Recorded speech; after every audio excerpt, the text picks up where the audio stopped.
এবং মঞ্চে উপবিষ্ট বিভিন্ন নেতৃবৃন্দ এবং আমার সম্মুখে অবস্থানরত জনসমুদ্রের সকল ভাইদেরকে আমার আদাব জানাচ্ছি। আসলে আজকের যে সম্মেলন,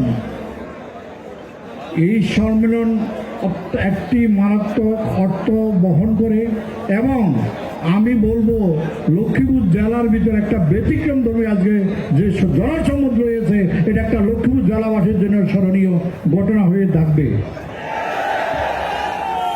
আমি সনাতন ধর্মাবলম্বী একজন সদস্য।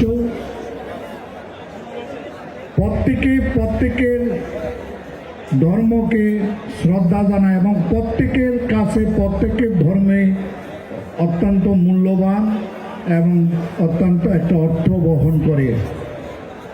তেমনি একটি ধর্ম ইসলাম। ইসলাম হলো শান্তির ধর্ম। তাই এই ধর্মের যারা সদস্য, যারা এই ধর্মের অনুগত, যারা ইসলাম প্রিয়, আমি মনে করি তারা কখনো উচ্ছৃঙ্খল এবং অধার্মিক এবং ইসলামের ধর্মবিরোধী আচার আচরণ করতে পারেন না। কোন ধর্মই শিক্ষা দেয় না যে এক ধর্ম অপর ধর্মকে ঘৃণা করুক, হিংসা করুক, এক ধর্মের লোক আরেক ধর্মকে হিংসা করুক বা তাদেরকে অধঃপতন করুক, তাদের ধন সম্পদ লুট করুক বা তাদের উপর কোনো রকম অত্যাচার করুক, এই ধরনের কোনো ধর্ম শিক্ষা দেয় না। যাহা আমরা হযরত মুহাম্মদ সাল্লাল্লাহু আলাইহি সাল্লামের বিদায় হজরত থেকে শিক্ষা পাই।